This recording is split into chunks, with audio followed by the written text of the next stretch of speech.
ದೇವಲೋಕದಲ್ಲಿ ದೇವ್ರನ್ನ ನೋಡೋದಕ್ಕೆ ಎಲ್ಲರೂ ಪ್ರಯತ್ನ ಮಾಡ್ತೀವಿ, ಆದರೆ ಅಲ್ಲಿ ತನಕ ಹೋಗೋಕ್ಕಾಗಲ್ಲ. ನಮ್ಮೆಲ್ಲರ ಸೌಭಾಗ್ಯ ಕನ್ನೇರಿ ಸ್ವಾಮಿಗಳ ನೇತೃತ್ವದಲ್ಲಿ ಇಷ್ಟೊಂದು ಜನ ಒಟ್ಟಿಗೆ ದೇವ್ರು ನೋಡೋಂಥ ಸೌಭಾಗ್ಯ ನಿಮಗಿದೆ. ಅವ್ರ ಸ್ವಾಮಿಗಳಿಗೆಲ್ಲ ಸಾಷ್ಟಾಂಗ ನಮಸ್ಕಾರಗಳು ಮಾಡೋಕ್ಕೆ ಇಷ್ಟಪಡ್ತೇನೆ. ಸಿದ್ದು ಸೌದಿಯವರು ಜೈಕಾರಕ್ಕೆ ಕೂಗಿದ್ರಿ, ನಮ್ಮ ತಾಯಿ ಜೈಕಾರಕ್ಕೆ ಕೂಗಿದ್ರಿ. ಆದರೆ ನಿಮ್ಮ ಜೈಕಾರ ವಿಧಾನಸೌಧದ ತನಕ ಮುಟ್ಟಬೇಕು. ಹಂಗೆ ಕೂಗ್ತೀರಾ? ಎರಡು ಕೈ ಎತ್ತಿ ಭಾರತ್ ಮಾತಾ ಕೀ ಸಾಲದು. ಯಾಕೆಂದರೆ ಮಕ್ಕಳನ್ನು ಬಿಟ್ಟು ಕಲ್ಲೊಡಿಸ್ತಾರೆ ಹೇಡಿಗಳು, ಷಂಡ್ರು, ಅವ್ರ ಕಿವಿ ಬೀಳಬೇಕು. ಭಾರತ್ ಮಾತಾ ಕೀ. ಟಿವಿನವ್ರಿಗೆ ನಾನು ಪ್ರಾರ್ಥನೆ ಮಾಡ್ತೇನೆ. ನಾನು ಅನೇಕ ಸಾರ್ವಜನಿಕ ಕಾರ್ಯಕ್ರಮಗಳು ಭಾಗವಹಿಸಿದ್ದೀನಿ, ರಾಜಕೀಯ ಪಕ್ಷದ ಕಾರ್ಯಕ್ರಮದಲ್ಲೂ ಭಾಗವಹಿಸಿದ್ದೀನಿ. ಆದರೆ ಇಷ್ಟು ಕೇಸರಿ ಸಾಗರದ ರೂಪದಲ್ಲಿ ನಾನು ಯಾರು ನೋಡಿಲ್ಲ. ತುದಿ ಕಾಣೋದಿಲ್ಲ.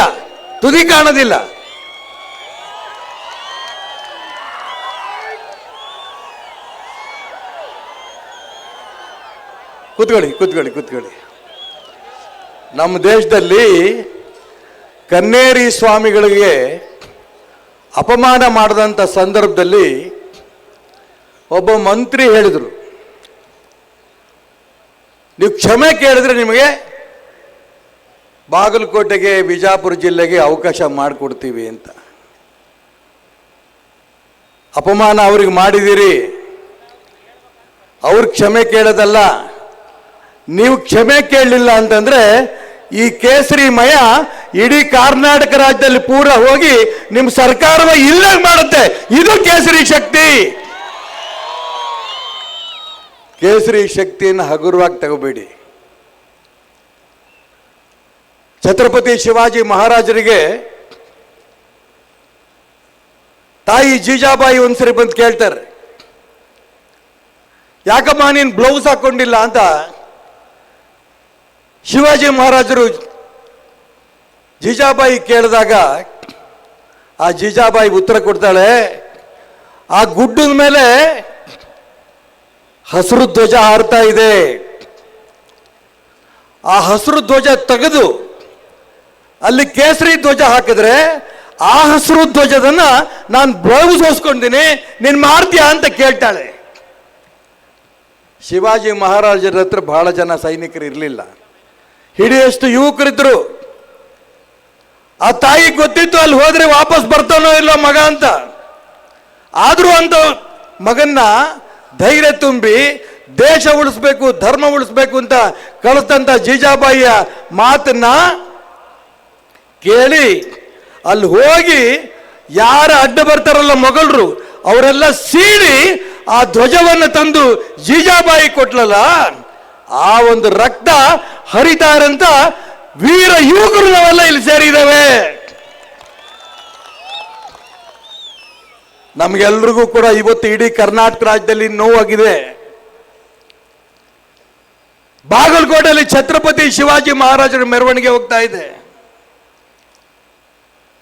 ಸಂತೋಷದಿಂದ ಭಾರತ್ ಮಾತಾಕ್ಕೆ ಜೈ, ಹಿಂದೂ ಧರ್ಮಕ್ಕೆ ಜೈ, ಶಿವಾಜಿ ಮಹಾರಾಜಕ್ಕೆ ಜೈ ಅಂತ ರಾಷ್ಟ್ರ ಭಕ್ತರು ಕೂಕೊಂಡು ಹೋಗ್ತಾ ಇದ್ರೆ ಮಸೀದಿಯಿಂದ ಕಲ್ಲು ಬಿಸಾಕ್ತಾರೆ, ಚಪ್ಪಲಿ ಬಿಸಾಕ್ತಾರೆ. ಎಷ್ಟು ಸೊಕ್ಕಿರ್ಬೇಕು, ಎಷ್ಟು ದಿಮಾಗಿರ್ಬೇಕು.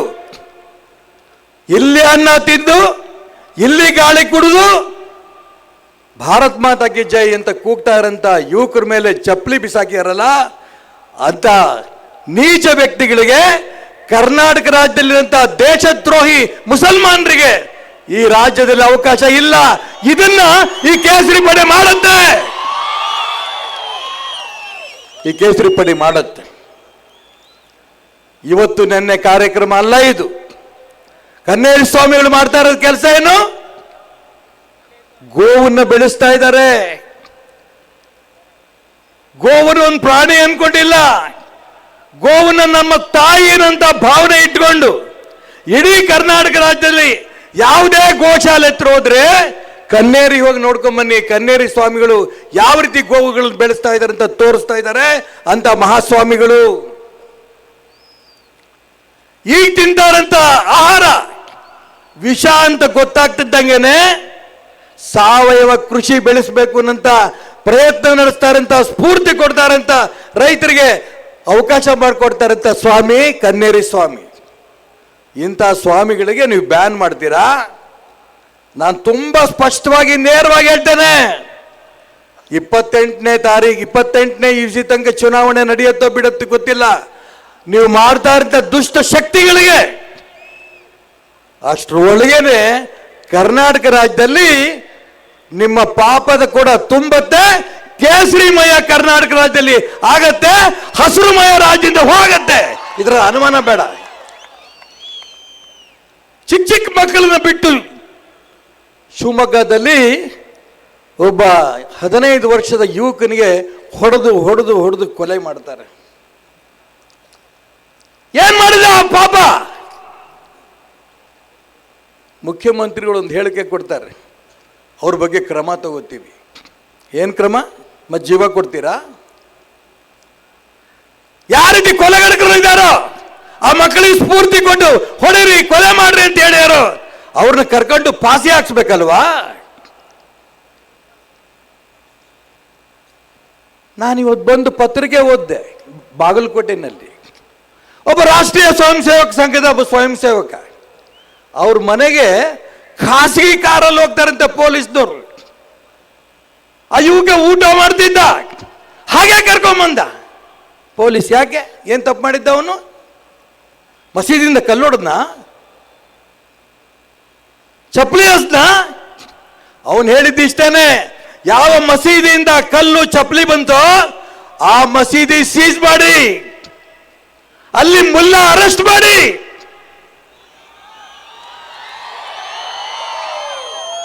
ಇದು ಆ ರಾಷ್ಟ್ರೀಯ ಸ್ವಯಂ ಸೇವಕ ಸಂಘದ ಒಬ್ಬ ಸ್ವಯಂ ಸೇವಕನ ಕೂಗಲ್ಲ, ಇಡೀ ಕರ್ನಾಟಕ ರಾಜ್ಯದ ಪ್ರತಿಯೊಬ್ಬ ಹಿಂದೂ ಕೂಗು.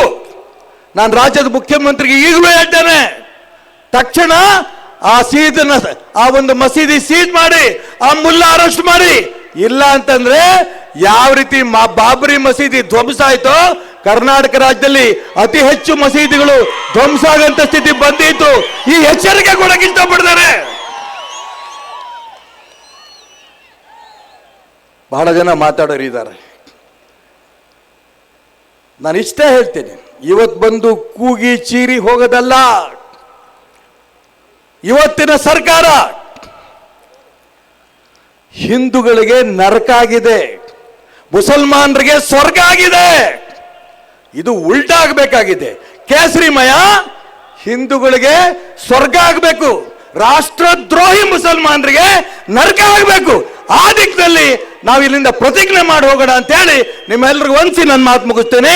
ಭಾರತ್ ಮಾತಾ ಕೀ, ಹಿಂದೂ ಧರ್ಮ ಕೀ, ಕಾಡಸಿದ್ದೇಶ್ವರ ಸ್ವಾಮಿಗಳಿಗೆ ಭಾರತ್ ಮಾತಾ ಕೀ. ನಮಸ್ಕಾರ. ಮಾನ್ಯ ಕೆ ಎಸ್ ಈಶ್ವರಪ್ಪ ಸಾಹೇಬರಿಗೆ ಅನಂತ ಧನ್ಯವಾದಗಳು.